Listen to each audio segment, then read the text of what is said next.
जम्मू कश्मीर के साथ सख्ती की, इन्होंने हमारे साथ सख्ती की। ये यानी केंद्र हमारे साथ ऐसा ही करते हैं। एक तरफ तो नया कश्मीर और दूसरी तरफ नए कश्मीर में प्रेस कॉन्फ्रेंस और धरने या फिर एहतजाज करने पर रोक। ये कोई जम्मू कश्मीर का आम आदमी नहीं कह रहा, ये बयान है अवाम के जरिए चुने गए सीएम की, अवाम के जरिए चुने गए नुमाइंदे की, अवाम के जरिए चुनी गई सरकार के एक सीएम की। जी हाँ, ये बयान सीएम उमर अब्दुल्ला की है और ये बयान सीएम उमर अब्दुल्ला ने उस मौके पर दिया जब डोडा से रुकने असेंबली महराज मलिक की गिरफ्तारी पर सियासी वबाल मचा हुआ है। जम्मू से लेकर वैली तक इस मुद्दे पर सियासत गरमाई हुई है। ना सिर्फ जम्मू कश्मीर बल्कि आपके इकलौते एमएलए रुकने असेंबली की इस गिरफ्तारी पर सियासत की आग दिल्ली तक पहुंच चुकी है। इसी वजह से member of parliament Sanjay Singh 2 दिनों से जम्मू कश्मीर में डेरा डाले हुए हैं। पहले जम्मू में प्रोटेस्ट किया, फिर श्रीनगर में प्रेस कॉन्फ्रेंस और प्रोटेस्ट करना चाह रहे थे, लेकिन उन्हें हाउस अरेस्ट कर दिया गया, ऐसा दावा उन्होंने किया। एक तरफ वो तस्वीरें भी वायरल हो रही हैं, खूब सोशल मीडिया पर चर्चा का विषय बनी हुई हैं। चर्चा खूब हो रही है कि एक गेस्ट हाउस के अंदर मेंबर पार्लियामेंट संजय सिंह दिखाई दे रहे हैं और गेस्ट हाउस के बाहर उनसे मिलने के लिए नेशनल कॉन्फ्रेंस के सुप्रीमो फारूक अब्दुल्ला पहुंचते हैं। तब वो गेट के ऊपर चढ़ते हुए दिखाई देते हैं ताकि फारूक अब्दुल्ला से वो मुलाकात कर सके। और इस दावे पर दिल्ली में भी सियासी आग उबलती हुई दिखाई दी। इस पर किस नेता ने क्या कुछ कहा, केजरीवाल की तरफ से क्या कुछ कहा गया था, लेकिन चूंकि कश्मीर में सूरत हाल इस तरह से है और जम्मू कश्मीर के सीएम ने भी इन अल्फाज का इस्तेमाल किया है और इसके अलावा क्या कुछ उन्होंने कहा है, सबसे पहले आइए उनका बयान सुनते हैं, यानी उमर अब्दुल्ला का बयान सुनते हैं, फिर उसके बाद बताते हैं आगे की कहानी। संजय सिंह साहब को बंद रखा गया है, किस वजह, ये वही लोग बता सकते हैं जो इस फैसले के पीछे हैं। बार बार जो है इसी तरह की हरकतें की जा रही हैं। कहने के लिए तो कहते हैं कि जम्मू कश्मीर में सारा कुछ ठीक है, माहौल अच्छा है, लोग खुश हैं, सारा कुछ जो है वो एक नया जम्मू कश्मीर बन रहा है। लेकिन हकीकत ये है कि जब देखो तो ये लोग सख्ती के अलावा और कुछ नहीं करते। इन्होंने सख्ती हमारे साथ की, इन्होंने गलत कानून इस्तेमाल किया है महराज मलिक को गिरफ्तार करने के लिए। गिरफ्तार करने का कोई वजह नहीं। अब चलिए, अगर उनके बिहेवियर में या किसी ऐसे चीज़ में किसी को शिकायत हो तो असेंबली सेक्रेटेरिएट के साथ उठाइए, स्पीकर साहब से उसके बारे में बात करिए। लेकिन पीएसए कानून एक एमएलए के खिलाफ लगाना वो गलत। अब उस गलती को आपने और ज़्यादा बढ़ा दिया। एक राज्यसभा के मेंबर को आपने गैर कानूनी तौर बंद रखा है।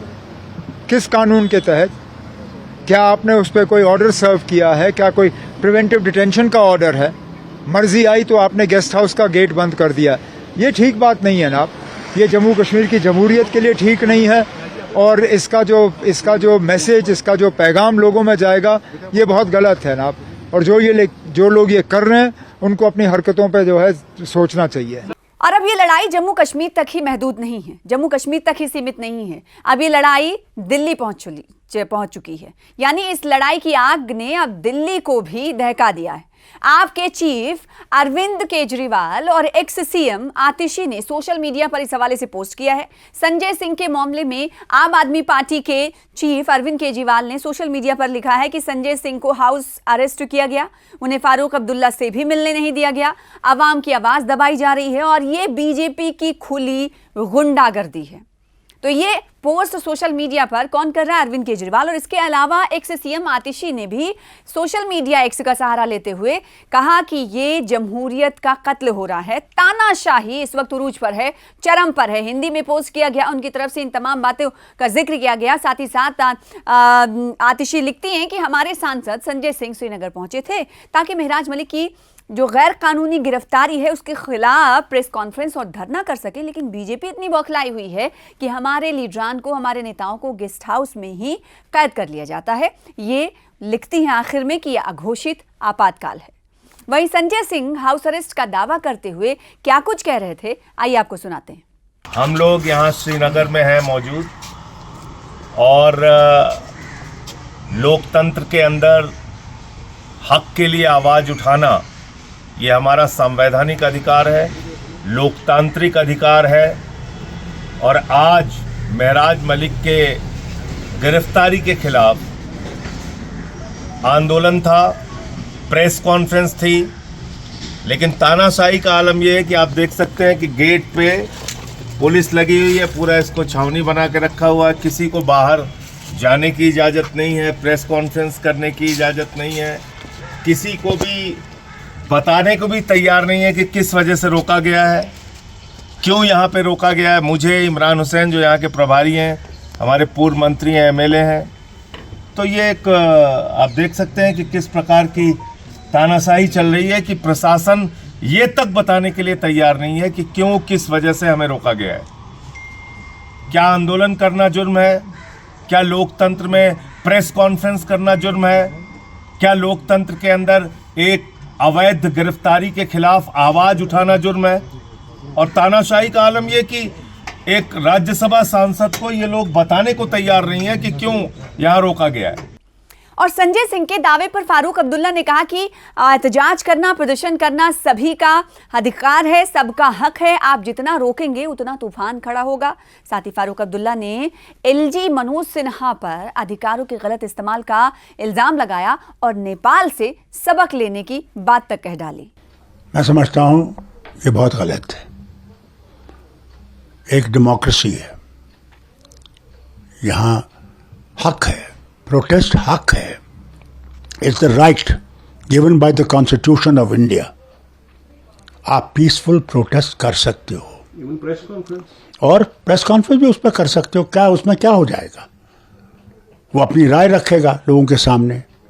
जितना आप इन चीज़ों को बंद करेंगे उतना तूफान आप अपने लिए खड़ा कर रहे हैं। अफसोस इस बात का है, ये यूटी है और सारे पावर्स जो हैं इसके लेफ्टिनेंट गवर्नर के पास है।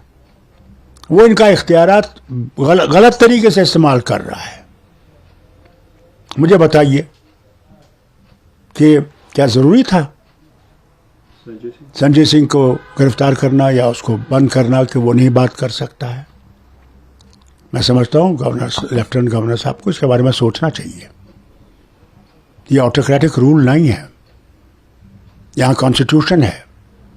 उस कॉन्स्टिट्यूशन की हिफाजत लेफ्टिनेंट गवर्नर को भी करनी है, और अगर उसकी हिफाजत नहीं करता है तो मुझे अफसोस से कहना पड़ता है उनको डरना चाहिए जो नेपाल में हो रहा है। नेपाल की सिचुएशन कैसे खराब हुई?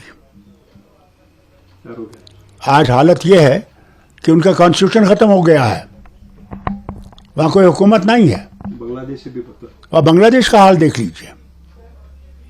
इसलिए मैं इनसे गुजारिश करता हूँ इसके पहले कि हमारे वतन में भी ऐसी आग लगे, कॉन्स्टिट्यूशन का ख्याल रखिए और उनके हदों से बाहर मत जाइए। कोई यहाँ पत्थर नहीं मार रहा है, बात करना चाहते हैं, और बात करने से हमें आप रोक रहे हैं, तो ये क्या बात है? और इस बीच ये खबर आई कि महराज मलिक के वालिद की तबीयत बिगड़ गई है और इस हवाले से वो जम्मू के मेडिकल कॉलेज पहुंचे और वहां पर उन्होंने हाई ब्लड प्रेशर की उन्हें शिकायत हुई, जिसके बाद डॉक्टरों की तरफ से दवा दिया गया और कई सारे जांच कराने के लिए कहा गया, लेकिन वो बगैर जांच कराए वापस लौटे।